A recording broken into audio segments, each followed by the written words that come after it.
welcome back to Loaded and Rolling. I'm Thomas Wasson, trucking expert here at FreightWaves, and got a lot of fun stuff to talk about today.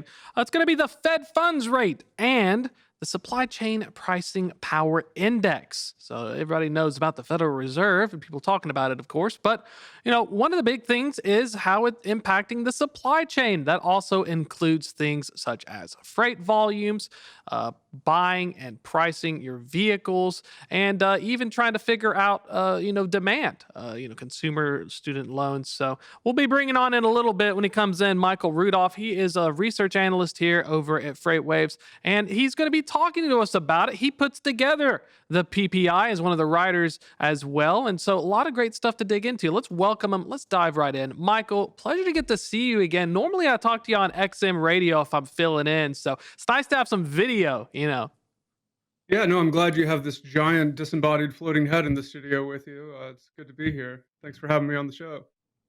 We normally try to do a two box, but having an actual screen, we're kicking it old school, kind of like using instead of special effects, we're making it practical. But, for folks who are unfamiliar with, let's talk at first on the Federal Reserve. It's one of the big things our research team also keeps an eye on. Give us a quick rundown. What's the current situation and sentiment? Because it seems like every time I turn on CNBC, they're just talking about it. It has dramatically shifted over the past couple of days. So I've talked about this on FreightWaves TV yesterday with our resident chief economist, Anthony Smith. I was glad to have his thoughts on the puzzle. But basically, at the start of December, the Fed and Fed Chairman Jerome Powell specifically kind of maintained their usual course that we would expect. They kind of shut up about what they're going to do in the future. They don't want to give markets too much information. And they said, look, it's too soon to talk about rate cuts right now. We're not sure if inflation is fully under control. We don't know that the labor market is kind of cooling in a controlled way. And so that was to be expected. But less than 2 weeks later, Jerome Powell, chairman of the Fed, said that after their most recent meeting in which they held rate cuts, or in which they held rates, to no one's surprise, said that, rate cuts had started to come into view, which was, a very subdued way of saying, look, we're ready to start kind of heating the economy back up. And so markets celebrated, stocks were up, even the layman would see that. And so it was a pretty dramatic shift in messaging over that 2-week period. And so it got me thinking, like, what changed within those 2 weeks? What did the Fed see in those 2 weeks that caused them to dramatically pivot in their kind of reserved hawkishness to kind of more open dovishness? That's what I'm kind of curious as well, because it does seem like it's a crazy thing if you think about it. We're going to control the entire economic output with a singular rate, the funds rate. But looking at this data, is this a situation where, especially in logistics and supply chain, will this matter as much for us right now? Or is this something where the financiers are the ones placing their bets, kind of like picking which horse in the race before we feel the actual effects? Well, the financiers get in early and often. I mean, that's kind of the nature of their job. But I think it does speak to what kind of first half of next year we can expect for the trucking industry as well as the economy at large, right? Interest rates, just to take one example, so closely tied to the housing market, right? Because mortgage rates, set the tone for that. And we've been in a pretty brutal housing market wherein mortgage rates, they've started to come down over the past couple of months, but they're still very high, more than double where they were 2 years ago. So the housing market is difficult because mortgage rates are still high, housing prices haven't really come down, and there's still low inventory, right? But nobody really wants to build new houses when interest rates are so high. It discourages investment like that. So the housing market, in addition to the kind of raw benefits that it provides, the flatbed trucking industry, it has a huge trickle-down effect for the broader economy, retail spending on furniture and other big-ticket items you'd fill up a house with. And that's just a lot of goods that aren't really moving over the roads, but could soon if the housing market shifts. And that's just to take one example. Yeah, let's pull up the housing starts. We should have a chart that does total housing starts. I think it's HOUS. if you look at it, sonar. And this is pretty interesting because, when we're looking at the impact of Federal Reserve rates as well as housing starts, is this something where we would assume that lowering the rate will cause more starts, or are higher rates, are builders just going to say, whatever, if I'm going to build, I'm going to build? Is that a very large impact? Because it just looks to me like a continuous trend, and then it looks like we have a drop off in 2022, but it's still kind of crazy compared to, early 2005 before the financial crisis.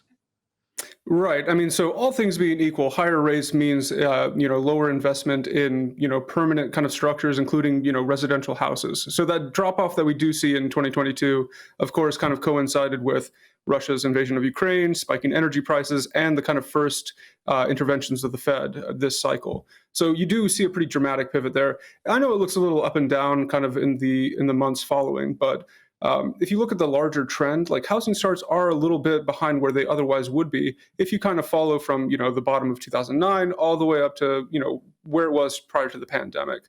And in November, we actually did see a pretty big surprise to the upside in housing starts. Everybody was kind of saying that home builder sentiment is pretty subdued. They're not feeling too optimistic about how they're going to fare in the next few months. Housing starts in November actually skyrocketed almost 15% on a monthly basis, and that's their third consecutive monthly gain. So I guess less important than the number of houses being built is the momentum of the market in general. And of course, when we look at December and January, even though those are winter months that are not really hospitable to construction, let's say, especially if you live in the godless north, we still might see that momentum continue into those weaker months, especially since the Fed has kind of delivered us this good news that, hey, the end is on the horizon. Feel free to invest, to be announced. And Fed really likes to be kind of the keeper of inflation. 2 to 3% is what I typically hear about. And one of the things, looking at a CPI urban all items, it does appear that it's continuing to go up. And when we're looking at inflation, it feels like there's 2 points of this conversation. One side of the table is telling me, well, the year over year, the amount of inflation is in fact going down, so we're winning. But then another side said, well, if you look at it from the past 3 years, things are still much higher. Is that something, especially when we eventually talk about how it translates into freight volumes, is this now the thing where we're assuming that we've done our job, inflation's back to normal, and that's why maybe there's a cut, or is there more to this story, especially in the CPI data? I'm glad you brought that up because there's a really good segue. It seems like, I think initially early in the cycle, the Fed kind of had a very lofty goal, but an attainable goal nonetheless, of bringing inflation not only down like on a year-over-year basis, but kind of bringing prices down to where they were prior to the slew of pandemic disruptions.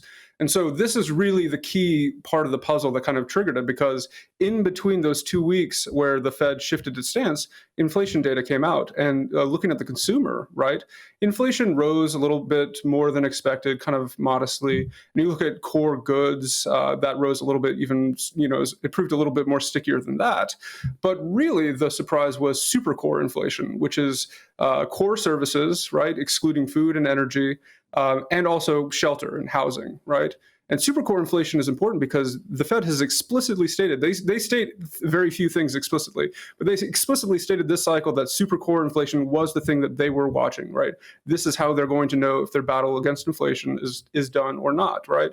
And in November, supercore inflation was up, I think, half a percentage point month over month, and it was above that 4% year over year margin that's kind of too critical to ignore. So, of course, energy costs are coming down, oil is getting cheaper, gas and diesel are getting cheaper too.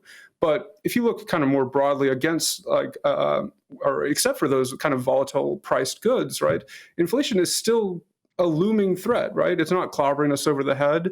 I think the worst is behind us, but it's still not quite over, and the Fed might, have reserved their dovishness for a later day. Now, I do wonder about that. The supercore excludes food, housing, energy, fuel, which it feels like those were the biggest things that saw the jump. Is there any risk that, especially if we decide to do rate cuts in 24, with the food situation? Because I know a lot of consumers will bring up total revolving credit outstanding. Really cool thing. One of our charts here talking about how consumers are spending more. They're putting more on their credit. and it's becoming a concern. Is there a concern that it's premature? You start lowering the rates, but maybe like food inflation and housing inflation still continues to go up due to this demand. Are you between a rock and a hard place?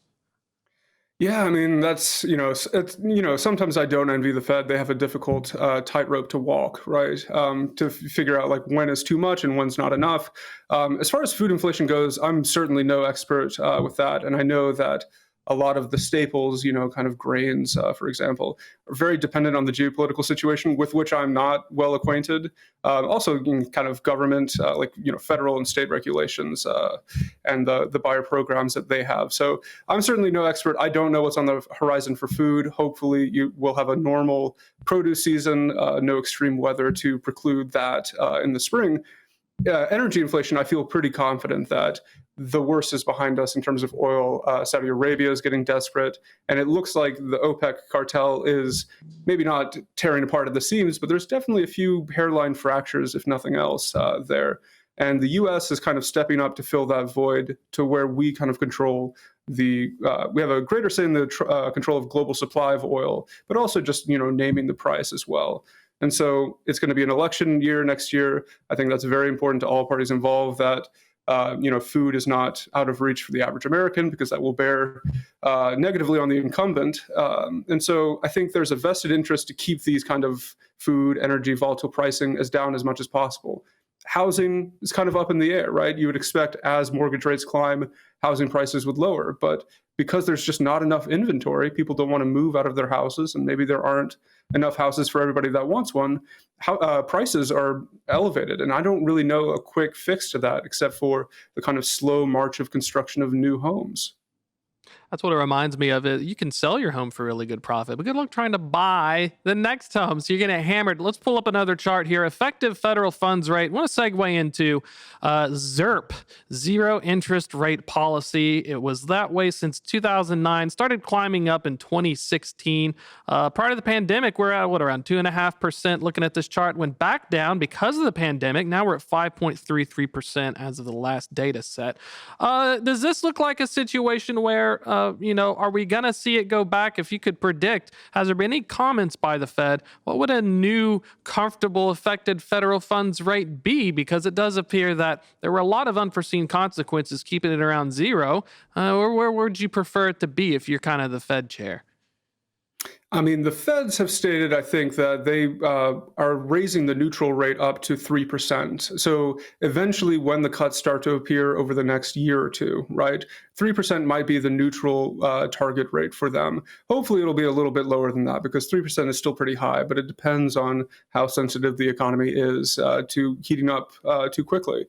Of course, the Fed has always stated that their goal is to bring the target rates down before, a major catastrophe happens, a recession, right? And they don't have the greatest track record for doing that. So hopefully, they can bring rates down in a kind of controlled way. We get the soft landing of the economy. Nobody, is out of work, or there's no huge, housing crisis again. But they, again, like I said, they don't have the best track record. So we're all praying for a soft landing, and I think we'll all kind of applaud if they pull that off. But for now, I think 3% is their target neutral rate. And that's going to take, at least 2 years, maybe 3 years to get back down to a kind of stable level. And let's talk about things that are stable. Outbound tender volumes. We're going to segue into more trucking related on how the market is performing. One of the big things, outbound tender volumes and rejection rates, we're starting to see creep up 4.29%. So below 5. I always think 5 to 7 is kind of our sweet spot where you've got a little bit of an equilibrium. But at the same time, volumes have fallen, as they typically do leading up to New Year's. What are some of your thoughts on this? Because we saw the consumer spending, we saw the total credit outstanding. It looks like there's still some healthy amount of freight volumes, but are there anything typically that we should be keeping an eye out moving into Q1? Because every time I pull up the seasonal view, tender volumes typically fall beginning in January, and we don't really see much going on till March. So we had a pretty active Q1 in 2022 because shippers were trying to get ahead of the inventory crisis. Back then, the inventory crisis was not having enough inventory. Now it's trying to burn off what inventory you have remaining. So that was an unusually kind of active first quarter back in 2022. shippers are very comfortable with their kind of just-in-time inventory strategies nowadays. And I think that, in terms of seasonality, Q1 will be very seasonal in the fact that it will be weak.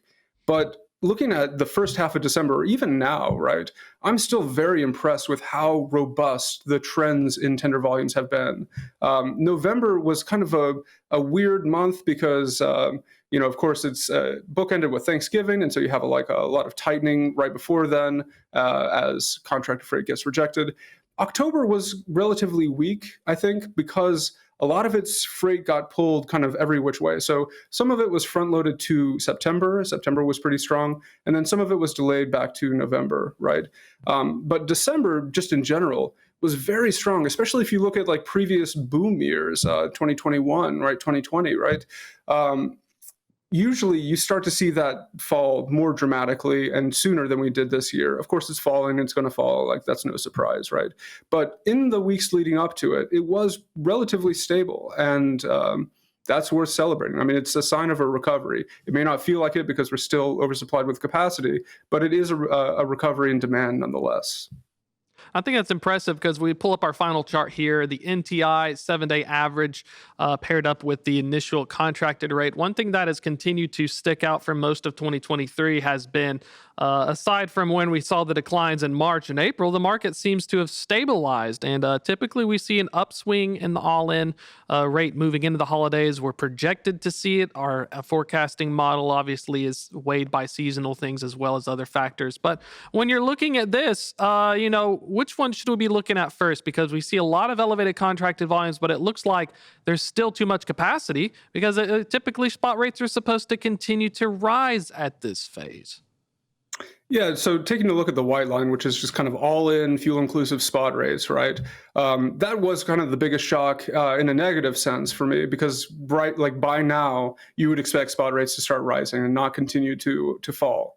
So, looking at the forecasting model, that's exactly what I would predict, is that spot rates should shoot up any day now and then remain kind of elevated going into the first week or two of January. That's what always happens in the best of times and the worst of times, right? One thing I do like about spot rates, though, is how, again, this is a national average, right? How long they held on to their kind of Thanksgiving boost, right? They held it for about a week into December, right?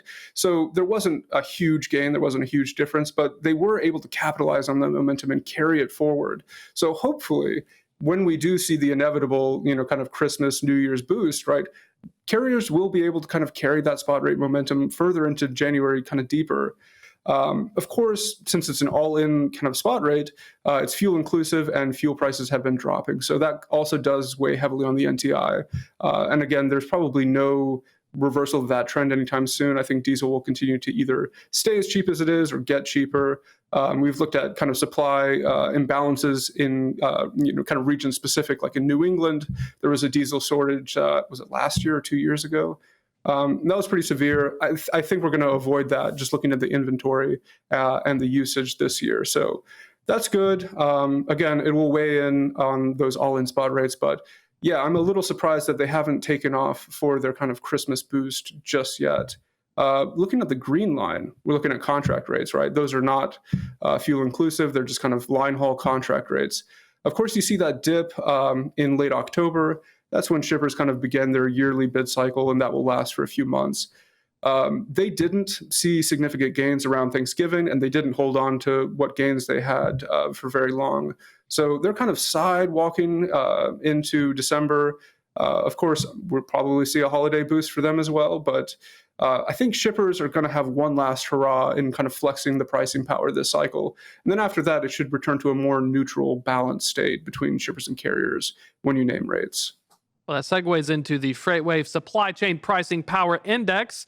Between shipper and carrier, we are currently at a 35. Forgot to get the image for it. The needle is basically like a accelerator, but the part is in the shipper. Explain a little bit about what goes into the Pricing Power Index and what do the readings really mean? What do between the numbers in terms of what the market looks like? So I'm gonna kind of reveal how the sausage is made a little bit. The PPI is mostly arbitrary. It's something that I decide, or my colleagues Tony Mulvey and Joe decide on a weekly basis, and it really just it's an index that goes from 0 to 100, right? It tracks pricing power. That's why it's named the pricing power index. And this pricing power is split between shippers and carriers, right? So if it were 50, that would be perfectly balanced between shippers and carriers, which you never see perfect balance because we don't live in a perfect world. If it's above 50, that means that carriers are favored when naming rates. We saw that for throughout 2020, 2021. But now it's at 35, which means that shippers have the majority of the pricing power. And that's no surprise. It actually came off lows of 25, I think, a few months ago, back in June or May. So carriers have regained some amount of pricing power. It's not really theirs to have just yet. And I think this last contract cycle will be the kind of definitive end to shippers kind of naming their contracted rates this go around. And then after that, it should trend closer to 50. Of course, that all depends on freight demand and how often tenders get rejected, and then spot rates, importantly, how they fare.